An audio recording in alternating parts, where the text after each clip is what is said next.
খবৰ ভাল নে আপোনালোকৰ সকলোৰে? খবৰ ভাল? ঠিক আছে। আপোনালোক বহুত দূৰত আছে নহয়, এতিয়া মই ওচৰত যাব পৰা নাই। বাঁহডালো বান্ধি দিলে, কেনেকে যাম এতিয়া?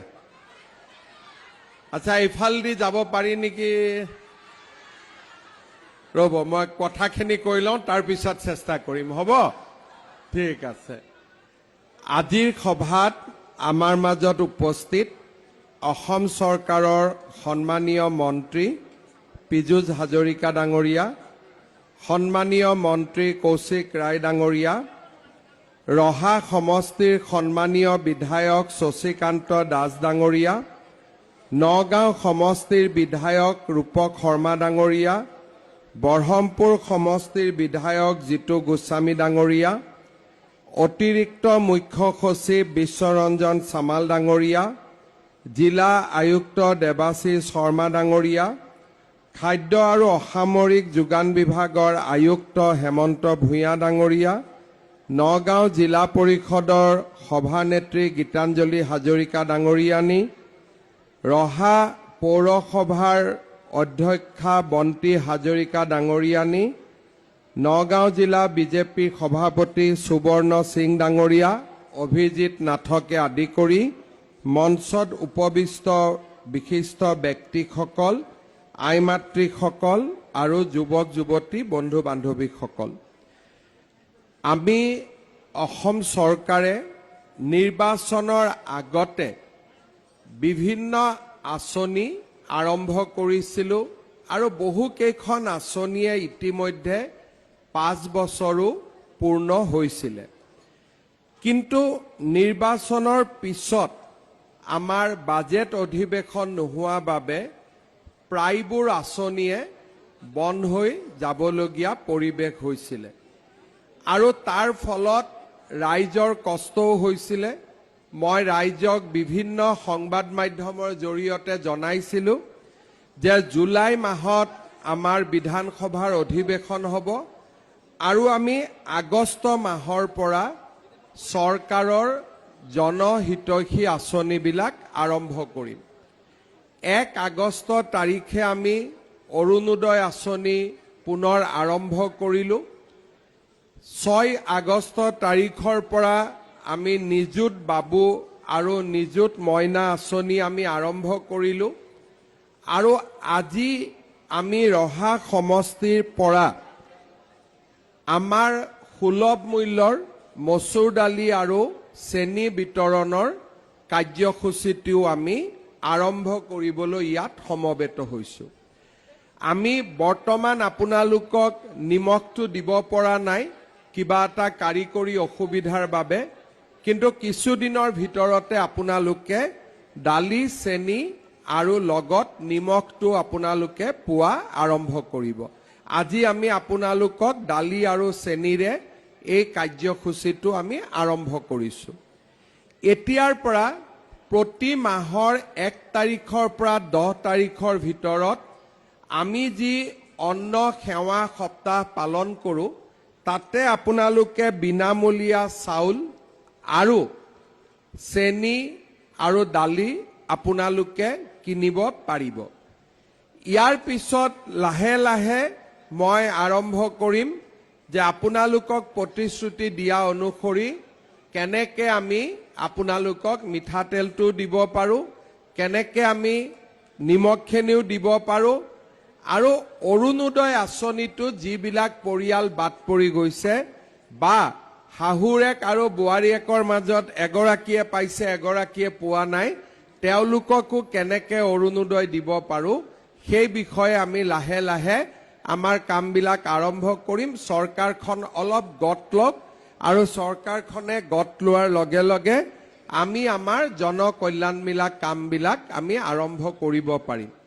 এইবাৰ চৰকাৰ গঠন কৰাৰ পিছতে আমি উজনিত যিটো বান পৰিস্থিতিৰ সন্মুখীন হ'বলগীয়া হ'ল, তাৰ বাবে আমাৰ বহুত কষ্ট আৰু পৰিশ্ৰম সেইটো ফালে আমি লৈ যাবলগীয়া হোৱা বাবে আমি বহুখিনি কাম অলপ পিছ পৰি গৈছে, কিন্তু এতিয়া বান পৰিস্থিতি লাহে লাহে খাম কাটিছে আৰু আমি চৰকাৰখনে আপোনালোকক প্ৰতিশ্ৰুতি দি যোৱা অনুসৰি বিভিন্ন নতুন নতুন উন্নয়নমূলক আঁচনি আমি হাতত ল'ব আৰম্ভ কৰিম আৰু আমি আপোনালোকৰ আশা আকাংক্ষাসমূহ পূৰণৰ বাবে আমি আগবাঢ়ি যাম। আজি আপোনালোকক আমি জনাবলৈ পাই ভাল পাইছোঁ যে আমি যি বিনামূলীয়া চেনি বা আমাৰ বিনামূলীয়া চাউল সুলভ মূল্যত আমি চেনি বা দালি দিওঁ, ই অসমৰ 70 লাখ পৰিয়ালক সামৰি লয় আৰু 2,48,11,645 গৰাকী ব্যক্তি এই আঁচনিৰ পৰা উপকৃত হয়। মই অলপ আগতে আমাৰ বিভাগক সুধিছিলোঁ যে নগাঁও জিলাত কিমান পৰিয়াল এই আঁচনিৰ পৰা উপকৃত হয়। তেওঁলোকে মোক জনাইছিলে যে নগাঁৱত 3,85,299টা পৰিয়াল এই আঁচনিৰ পৰা উপকৃত হয় আৰু প্ৰায় 15,83,080 গৰাকী ব্যক্তিয়ে এই আঁচনিৰ পৰা লাভ পাবলৈ সক্ষম হয়। আমাৰ ৰহা সমষ্টিত 61,614টা পৰিয়াল এই আঁচনিৰ পৰা উপকৃত হয় আৰু 2,36,000 ব্যক্তি এই আঁচনিৰ পৰা উপকৃত হয়। আমাৰ ৰহা সমষ্টিত 356খন ফেয়াৰ প্ৰাইচ শ্বপ আছে আৰু নগাঁও জিলাত 1797টা আমাৰ ফেয়াৰ প্ৰাইচ শ্বপ আছে। এই আঁচনিখন ৰূপায়ণ কৰাৰ ক্ষেত্ৰত আমাৰ সমবায় সমিতি আৰু ফেয়াৰ প্ৰাইচ শ্বপসমূহে যথেষ্ট গুৰুত্বপূৰ্ণ ভূমিকা পালন কৰে। মই তেখেতসকলকো আজিৰ এই দিনটোত এই আঁচনিখনত সহযোগিতা কৰাৰ বাবে ধন্যবাদ আৰু কৃতজ্ঞতা আগবঢ়াইছোঁ। আমাৰ প্ৰধানমন্ত্ৰী ডাঙৰীয়াই আমাক বিনামূলীয়াকৈ চাউল দিয়ে। ৰাজ্য চৰকাৰখনে অৰুণোদয়ৰ পৰা সুলভ মূল্যত চেনি, দালি, নিযুত মইনা, নিযুত বাবু, আমাৰ 5 লাখ টকালৈকে চিকিৎসা সাহায্য, বিভিন্ন আঁচনি আমি ৰূপায়ণ কৰি আহিছোঁ আৰু আহিবলগীয়া দিনবিলাকত আমি দুখীয়া দৰিদ্ৰ মানুহক ইয়াতকৈও বেছি সহায় কৰিবৰ বাবে আমি যত্নপৰ হৈ থাকিম। আঁচনিখনৰ সমান্তৰালভাৱে মই আজি আৰু দুটা কথা ক'ব খুজিছোঁ। ইলেকশ্যনৰ পিছত মই ৰহা সমষ্টিত প্ৰথমবাৰৰ বাবে আহিছোঁ। ৰহা ৰাইজক মই ধন্যবাদ জনাইছোঁ যে আপোনালোকে আমাৰ শশীকান্ত দাসক পুনৰ এবাৰ বিজেপিৰ বিধায়ক হিচাপে নিৰ্বাচিত কৰি প্ৰেৰণ কৰিছে। ৰহা সমষ্টিত ইলেকশ্যনৰ সময়ত মই বহুকেইটা ঘোষণা কৰি থৈ গৈছিলোঁ। আপোনালোকক মই প্ৰতিশ্ৰুতি দিছোঁ যে অহা 5 বছৰত ৰহা সমষ্টিৰ উন্নয়নৰ কাৰণে আমি বহুত কাম কৰিম আৰু আপোনালোকৰ যিমান আশা আৰু আকাংক্ষা আছে তাক আমি নিশ্চিতভাৱে পূৰণ কৰিম। ৰহাত ষ্টেডিয়ামৰ পৰা কেইবাটাও প্ৰতিশ্ৰুতি মই দি থৈ গৈছিলোঁ।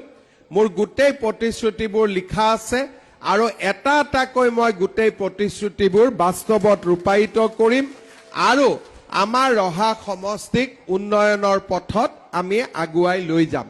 আজি মই দীঘলীয়াকৈ ক'ব খোজা নাই, কাৰণ আপোনালোক সকলোৱে জানে যে আমাৰ অসমবাসী ৰাইজৰ এইবাৰ মনটো বহুত বেয়া হৈ আছে উজনিৰ বানপানীৰ কাৰণে। সেইবাবে আমি অতি অনুষ্টুপীয়া কৰি আজিৰ সভাখন আয়োজন কৰিছোঁ। অন্যথাই আমি বহুত ভাল কৰি আৰু ডাঙৰ কৰি সভাখন কৰিব পাৰিলোহেঁতেন, কিন্তু আজি আমি মাত্ৰ আঁচনিখন আৰম্ভ কৰি দিব খুজিছোঁ। পিছত মই ৰহালৈ আকৌ আহিম, বিশেষকৈ আমাৰ জোঙাল বলহু গড়ৰ আঁচনিটো উদ্বোধন কৰিবৰ বাবে মই 2 এদিনতে আকৌ ৰহালৈ আহিম। তেতিয়া ৰহা সমষ্টি আপোনালোকৰ আৰু বিভিন্ন আঁচনি বা বিভিন্ন নতুন কথা মই আপোনালোকক জনাম। আজি পুনৰ এবাৰ মই খাদ্য আৰু অসামৰিক যোগান বিভাগক মই ধন্যবাদ জনাইছোঁ যে অতি সোনকালে বাজেট পাছ হোৱাৰ 10 দিনৰ ভিতৰতে আপোনালোকে আঁচনিটো আৰম্ভ কৰিব পাৰিলে মই এইটো অনুৰোধ কৰিম যে খুব সোনকালে আপোনালোকে যাতে নিমখটো দিয়াৰ ব্যৱস্থা কৰে আৰু আমি একেলগে ৰাইজক যিমানখিনি প্ৰতিশ্ৰুতি দিছিলোঁ এই প্ৰতিশ্ৰুতিবোৰ বাস্তৱত ৰূপায়ণ কৰাৰ বাবে আমি একেলগে কাম কৰিম। পুনৰ এবাৰ ৰহা ৰাইজক মই আকৌ এবাৰ সেৱা জনাই মোৰ নমস্কাৰ জনাই মই মোৰ বক্তব্যৰ সামৰণি মাৰিছোঁ। ধন্যবাদ। জয় হিন্দ। বন্দে মাতৰম।